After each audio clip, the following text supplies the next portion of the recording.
Bonjour à tous dans cette nouvelle vidéo de la formation 100% crypto.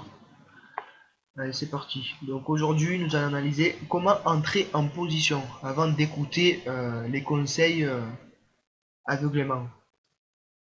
Donc je vais vous donner plusieurs exemples. Donc on va commencer sur le Bitcoin. Donc là, nous sommes en daily. Chaque jour est égal à un jour de chaque chandelier est égal à un jour de cotation. Donc on va regarder lors de la hausse.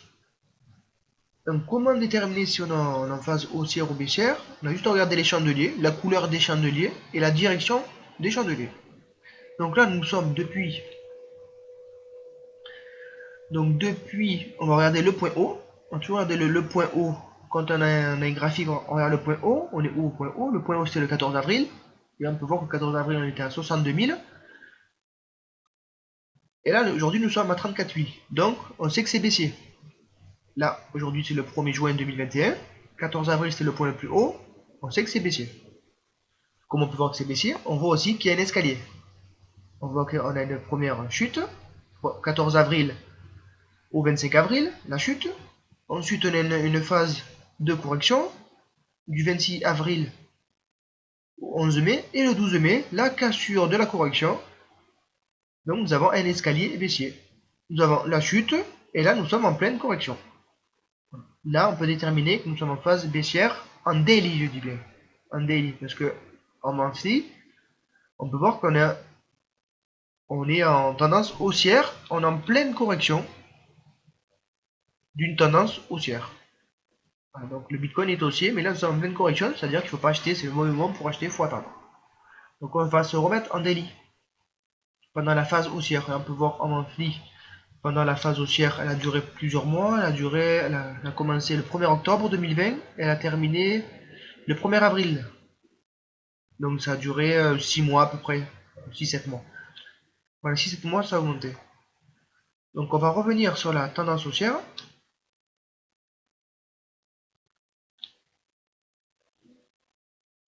Là on peut voir pareil la tendance haussière, on peut voir la première hausse, la correction, la première hausse, la première hausse, correction, deuxième correction, troisième correction. Et là, après le mouvement il commence à s'affaiblir, donc on va pas le compter. On va analyser ces trois hausses. Hop, on va bien zoomer sur les trois hausses. Là, c'est la tendance haussière. Et c'est à ce moment-là qu'il fallait acheter le Bitcoin. Donc, avant d'acheter, il faut toujours attendre une première hausse. On peut voir que le cours il monte. On a des chandeliers verts qui sont beaucoup plus gros que les chandeliers rouges. Et on a des pics de volume vert. Donc on peut analyser la présence des acheteurs. Puis, nous avons une phase de correction, c'est-à-dire que le cours il ne bouge plus. Là, il reste bloqué, là il est resté bloqué à 19 000 à peu près. Pendant plusieurs jours. Ça a duré du 22 novembre au 15 décembre, à peu près un mois. Environ un mois. Donc on a eu une hausse du 21 octobre au 21 novembre, donc une hausse de un mois, une hausse de correction, et hop, à la cassure, voilà, en daily, on aurait pu entrer ici en position. À la cassure de cette correction, quand on voit que le mouvement corrige, on peut mettre en place une petite ligne, et dès qu'on a la cassure, avec un pic de volume, on peut le voir ici, c'est clair, c'est-à-dire qu'il y avait la présence des acheteurs. Dès qu'on voit ça, on peut commencer à acheter le Bitcoin le lendemain ou pendant la journée si on a le temps d'être devant le PC. Si on n'a pas le temps, on attend la clôture de la journée et on entre le lendemain. On profite de la hausse, de cette belle hausse. Donc pendant cette hausse, voilà, on peut prendre à peu près 80%, je crois. 90%. Puis on voit, donc là ça a duré la hausse 16 décembre au 8 janvier, donc 3 semaines. Ensuite, on a une nouvelle phase de correction qui a duré du 9 janvier au 7 février pendant un mois, une phase de correction pendant un mois. Et là, à la cassure, hop, avec des hauts volumes, toujours pareil, les hauts volumes. Et à la cassure, on peut entrer encore en position pour profiter de la hausse. Voilà comment on fait pour entrer en position dans une tendance. Et seulement entrer dans une tendance. Donc là, c'était l'exemple sur le Bitcoin. On va prendre le même exemple sur le Dogecoin.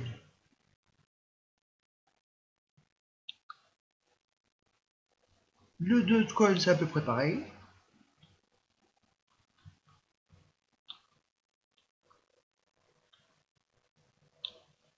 Donc le Dogecoin, là, nous avons la première hausse avec les volumes, la correction. La nouvelle hausse avec des volumes, ici, on aurait pu entrer ici en position. Donc nous, on entrait ici en position à 0,04. On profitait de cette hausse. On voit que pendant l'explosion, il y avait de hauts volumes. La correction qui a duré 8 février au 12 avril, là c'était un peu plus lent, et 2 mois. De nouveaux volumes verts avec la cassure de cette correction, la cassure, une belle bougie verte, on rachète ici. Donc on aurait profité de la première hausse, la deuxième hausse. On aurait pu entrer ici aussi à la cassure, pareil, une correction, la cassure, les hauts volumes, mais cette fois-ci cette position était perdante. On peut voir ici. Donc là on aurait acheté ici à 0,43 et là on est à 0,32. On était perdant. Donc soit après on pouvait couper notre position ici au point d'entrée, donc on aurait été à 0. Et c'est d'ailleurs c'est la stratégie qu'il faut utiliser pour sortir de position. On voit que si le cours revient à notre point d'entrée, on peut sortir de position. Ou alors si on était entré ici, on peut conserver encore la position. Là, le Dogecoin chute parce que toutes les crypto-monnaies ont chuté. Donc voilà, ça c'était l'exemple sur Dogecoin. Et on peut voir un autre exemple sur le Shiba. Le Shiba, c'est important de regarder les volumes. Là, le Shiba, on va se mettre en 1 heure, ce sera plus visible. C'est important de regarder les volumes et les chandeliers, la couleur et la taille des chandeliers. On n'a pas besoin d'indicateurs hein, pour voir. Bien au contraire, si on met des indicateurs, des moyennes mobiles, si on met des oscillateurs, RSI ou d'autres indicateurs, on ne sera pas concentré. Moi, à mes débuts, on me disait de mettre plein d'indicateurs. Du coup, j'étais plus concentré sur les chandeliers et les volumes. Je les voyais plus. Je regardais que les indicateurs. En fait, non. La stratégie, c'est regarder les chandeliers et les volumes. Il n'y a pas mieux.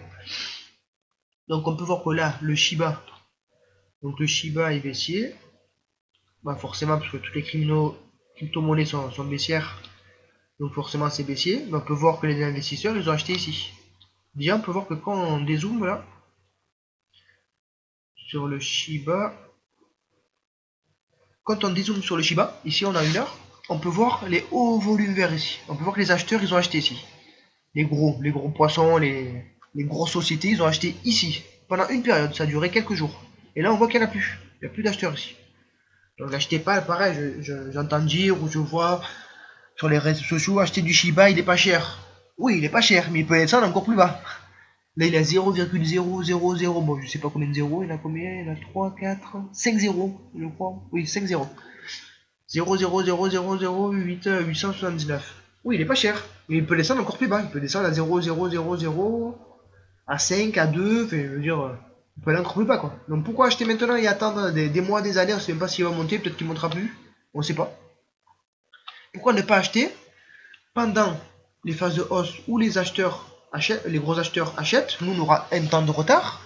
Mais on peut acheter juste derrière eux, à un jour derrière eux, quelques heures derrière eux, et on peut prendre voilà, une petite marge, moins que forcément.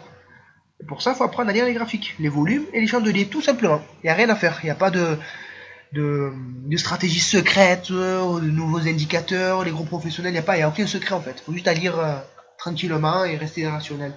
Là, on peut le voir, la hausse, c'était bien propre. On peut voir la première bougie haussière, elle était ici, le 7 mai. Donc là, j'ai du mal à zoomer, mais on va voir, peut-être. Bon, je peux pas voir mieux. Donc là, on avait la première hausse, la correction. On en a encore des volumes. La deuxième hausse. Donc nous, on attend toujours la première hausse, une correction. On a pu entrer ici, à cette bougie là. Donc la première phase haussière, enfin la deuxième phase haussière ici, on a ici une correction, une autre phase haussière avec de hauts volumes. On aurait pu entrer ici encore en position. Et on aurait pu entrer encore ici en position. On a une correction. Ici, on aurait pu encore entrer en position, mais après on peut voir que le Shiba, comme les autres crypto-monnaies, après ont chuté. Donc on aurait pu sortir ici. Si on était entré ici, il fallait sortir ici.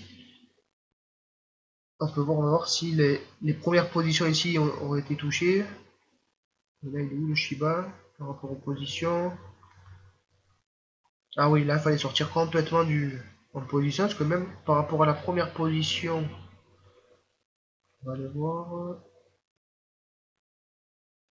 Non, si on était entré à la première position, enfin, à la deuxième hausse, on serait toujours gagnant.